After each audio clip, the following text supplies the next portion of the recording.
Quero agradecer o convite para apresentar a nossa fazenda. E eu, antes de vir apresentar aqui, eu estava dando uma olhada no YouTube, nos vídeos de apresentadores, e daí tinha um apresentador que falou que as pessoas têm 3 medos no mundo, os maiores medos. Um é de falar em público, outro é de cobra e outro é de morrer. Ou seja, apresentar dá mais medo que morrer, eu acho.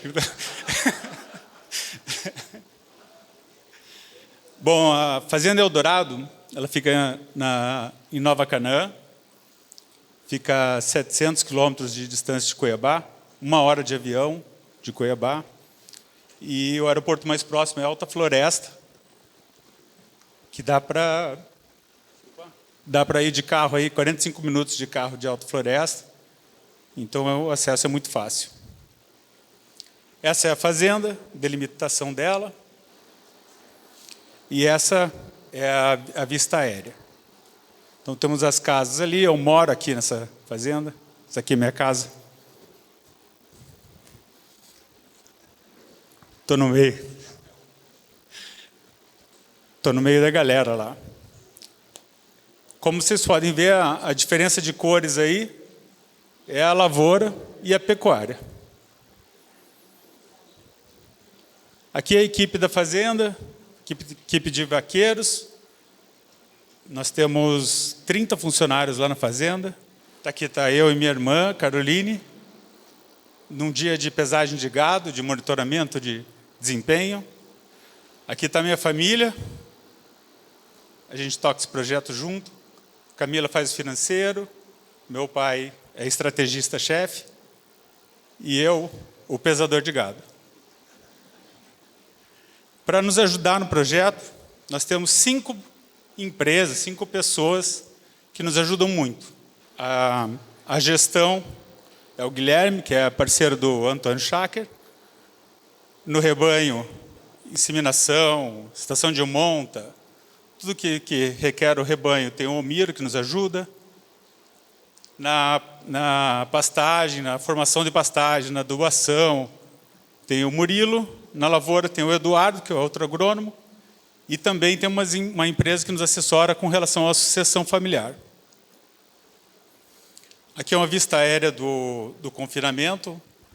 O confinamento tem espaço para 1.200 vacas, 1.200 cabeças, 1.500. Aqui é a área de silo, silagem, né?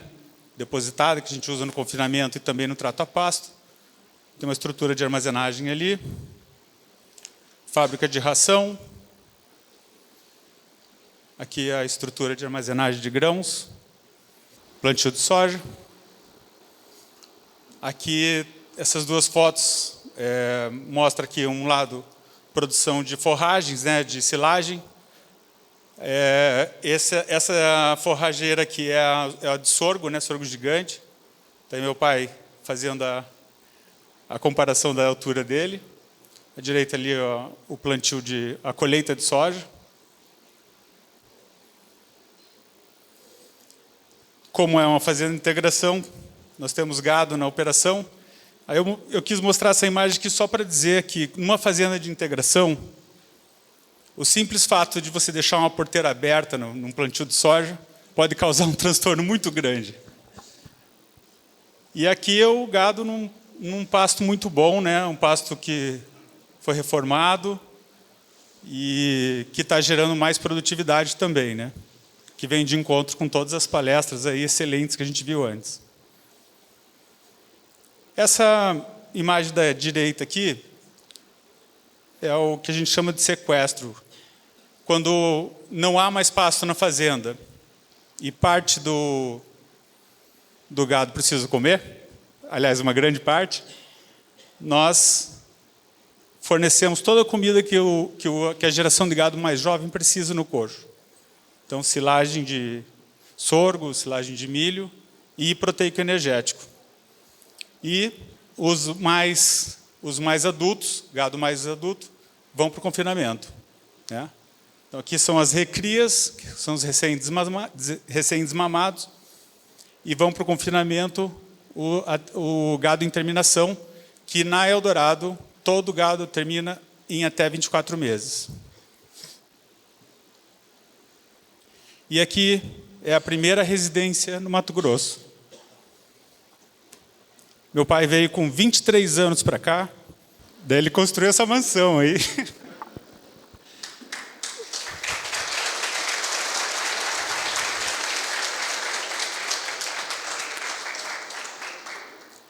Ele comprou essa terra aí da seguinte forma. Ele pagou 50% de entrada e 50% ele pagava quando a estrada chegasse na área. Isso foi em 1972, no município de Juara. Então, como as coisas são fáceis hoje. Vou contar um pouco da minha história. Eu me formei em Curitiba, na Universidade Federal do Paraná, engenheiro florestal. E na época que eu estava fazendo o curso, eu tinha o plano de trabalhar em reflorestamento de pinos, que era o que tinha mais próximo lá do sul. Só que as áreas de reflorestamento e de floresta que eu estava pretendendo trabalhar, que era da família, foram vendidas ou convertidas em áreas de terra no Mato Grosso e em gado e soluções tecnológicas aqui em Nova Canaã e em Colíder. E aí eu vim acompanhando meu pai para trabalhar com ele na fazenda. E havia uma diferença de expectativa. Eu, recém-formado, achando que eu deveria ser doutor lá, que eu deveria indicar o que as pessoas deveriam fazer. E o meu pai, que veio para Juara em 72, que botou a mão na massa, queria que eu ajudasse a fazer cerca, montasse cavalo, fosse lá acompanhar a operação da fazenda de perto, né? E isso foi gerando um desgaste entre a gente, porque eu imaturo achando que eu estava certo, e ele também, então foi complicado essa diferença de expectativas aí. Aí fiquei uns anos trabalhando junto com meu pai e saí. Fui fazer uma carreira solo e comprei uma empresa de provedora de internet em Alta Floresta. Muito dentro do assunto, né? Mesma área. Um provedor de internet banda larga via rádio. E eu trabalhei lá por 10 anos nessa empresa. E tive todas as dificuldades de pequenos empresários. Aí, depois de 10 anos trabalhando, que eu já estava indo bem lá na minha vida, estava tranquilo, nunca ia ficar rico, mas eu estava vivendo bem. O meu pai me fez uma proposta indecente. Chegou e falou assim, está pintando um monte de oportunidades para mim, eu posso captar financiamento com juros baratos, eu tenho oportunidade de aumentar a agricultura, tenho oportunidade de aumentar gado, mas do jeito que eu estou hoje já está bom. Então eu posso ficar do jeito que eu estou, ou vender tudo e tentar gastar na minha vida. Eu acho que eu não vou conseguir, mas se sobrar alguma coisa para vocês, aí tudo bem. Ou você vem lá comigo, e aí eu vou investir tudo isso aí e a gente vai pegar junto no negócio. Eu fui. Esse recomeço foi mais fácil, né? Porque com a minha experiência de pequena empresa, eu olhava com outros olhos os desafios, os problemas e não media esforços para ajudar. E junto comigo, junto com a minha entrada na fazenda, a Camila estava fazendo um curso com o Antônio Schacker, lá em Alta Floresta, um curso de gestão. E o Antônio falava de forma fácil de como gerir fazenda, como os indicadores que a gente devia prestar atenção para ter resultado. Só que a gente não sabia calcular esses índices. Então, daí a gente falou, Antônio, vai ajudar a gente lá, por favor? Vamos lá, vamos na fazenda. E o Antônio foi, junto com o Guilherme. que está com a gente até hoje. E a gente contratou eles para nos ajudar a levantar essas informações. E foi um trabalho intenso, trabalho de levantamento de dados, trabalho de levantar todas as coisas, mas foi fácil porque meu pai sempre foi organizado. Ele tinha tudo anotado, tinha umas fichinhas, que ele chama de computador, as planilhas dele, as fichinhas que ele anotava a vida da fazenda. Isso ajudou muito a levantar os dados e fazer um diagnóstico da fazenda, ver onde que ela estava, né, o que faltava para melhorar e como fazia para pegar os números. E nessa primeira etapa, nesse primeiro ano que eu estava lá, nunca vamos esquecer, o Antônio e o Guilherme fizeram um prognóstico.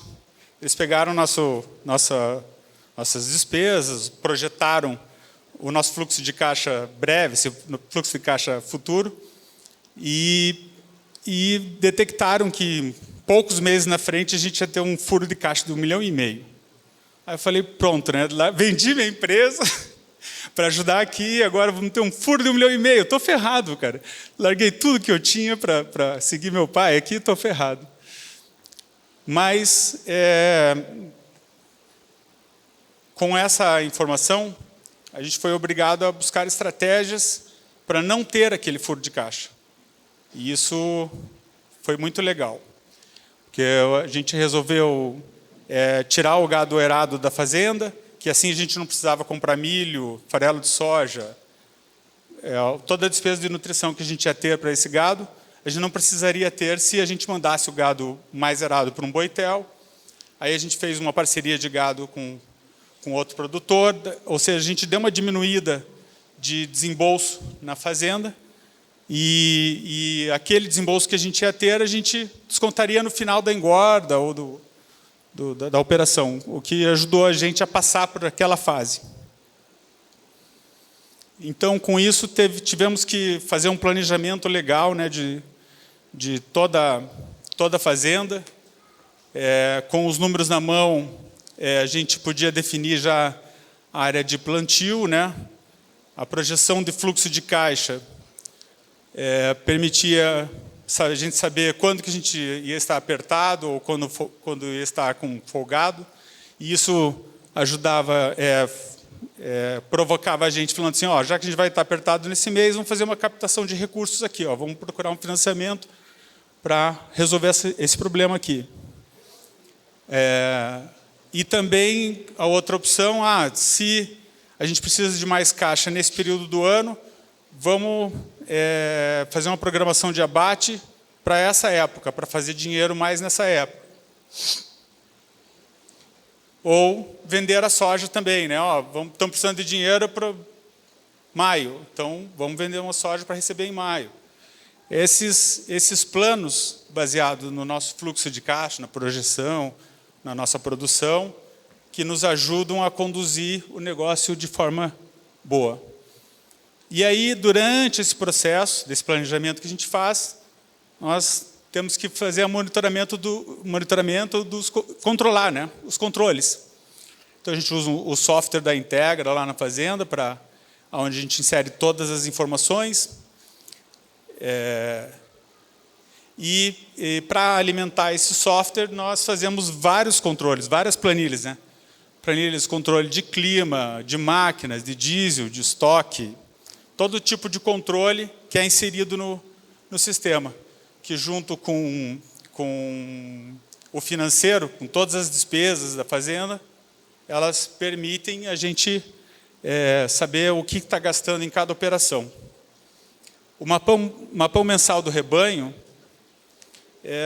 está aqui embaixo, está ruim, mas assim, cada coluna do mapão, que é uma planilhona grande, cada coluna representa uma categoria animal. É vaca, é primípara, é novilha, é bezerro macho, bezerro cruzado.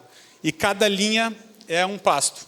Então, todo mês, o nosso vaqueiro, o gerente capataz, é obrigado a fazer um extrato da fazenda e colocar lá que no pasto 1 tem 100 vacas, 20 bezerro macho, 20 bezerra fêmea, 5 touros, sei que lá. Isso aí exige uma atenção especial do capataz e ajuda a gente pra caramba a monitorar o estoque pecuário.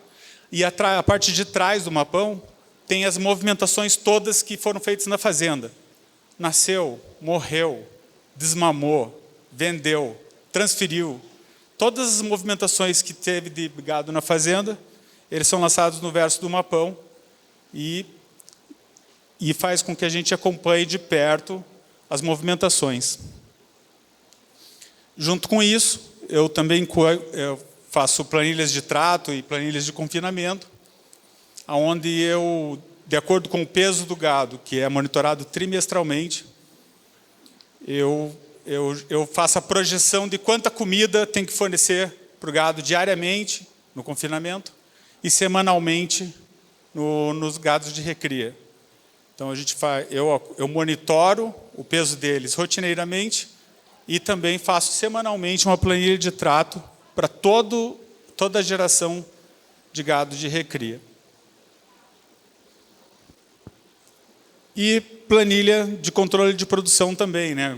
Quando a gente colhe o resultado da soja, ou do milho, ou da silagem, também fazemos o controle lá certinho, caminhão por caminhão, 100%, não escapa nada lá do nosso controle de levantamento de dados, para a gente gerar informações importantes e sérias para a gente tomar decisão. E aqui estão um pouquinho dos resultados que a gente alcançou da safra 17/18. Essa aqui é a área que a gente resolveu plantar na safra 17/18, 18/19, 19/20 e 20/21. Então, nós viemos crescendo a área de plantio na fazenda. E esse é o rebanho em unidades animais. Para quem não sabe, unidade animal é 450 quilos de peso vivo de animais. Então, eu não coloquei números absolutos aqui, mas tem aqui uma tabela, mas era só para mostrar que na fazenda cresceu a área de agricultura e cresceu também o número de cabeça, o rebanho médio. Da pecuária, aliás, desculpa. E aqui também a lotação, né, que se falaram, né, com a intensificação, com a integração lavoura-pecuária, também houve um acréscimo muito grande de lotação, não muito grande aqui, ó, de 1,27 para 1,86 dá uns 60% aí, mais ou menos, né? Então a gente aumentou a produtividade e a lotação na fazenda também nesses anos aí. E aqui um pouco do número que o Schacker falou aí, que eles medem muito bem, e é legal que ensinam a gente a medir, que fala o desembolso cabeça-mês e o resultado por arroba. Então, com todas as informações desses controles, a gente chega nesses resultados aí, que também a gente fica feliz de estar evoluindo, né, com esses resultados.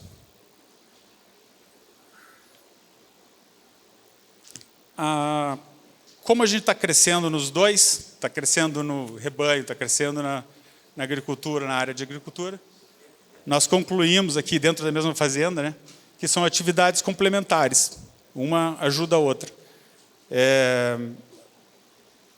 A agricultura ajuda muito a pecuária, porque a agricultura depende de um parque de máquinas eficiente.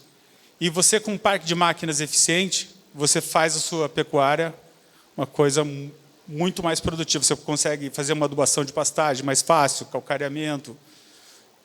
Todas as atividades pecuárias são mais fáceis quando você tem agricultura também. E isso propicia o aumento de produtividade de ambas as culturas, né? Seja soja, seja boi. E a grande sacada da integração que a gente vê é a mitigação de riscos, né? As commodities são muito voláteis, né? Tanto a arroba, tanto o boi quanto o soja, né? Esse ano está sendo especialmente mais volátil que os outros anos, pelo que eu percebo. Mas, assim, há 4 anos atrás, a soja estava R$50, hoje está 160. Boi também, né? A gente vendeu boi a R$100, a R$80, hoje está 300. Então, tipo assim, estamos vivendo uma época boa de aumento de preço, mas mesmo assim, o ano passado, quando a gente estava com todos os nossos bois do confinamento para bater, e no final do ano deu um revés no mercado e a soja derreteu, né? A soja não, o boi, a arroba derreteu, né? e a gente foi obrigado a vender mais barato. Então, com essa volatilidade enorme das commodities, você ter a integração, os dois produtos, isso ajuda a gente a se manter no mercado. E, para concluir, a gente trabalha com sucessão familiar, né? Meu pai começou esse projeto, eu e minhas irmãs estamos no dia a dia lá, eu moro na fazenda, e os meus filhos foram criados assim, ó. Estão sendo criados assim, né? Em proximidade com os animais, que vai ser muito legal para eles. Era isso que eu tinha para falar para vocês.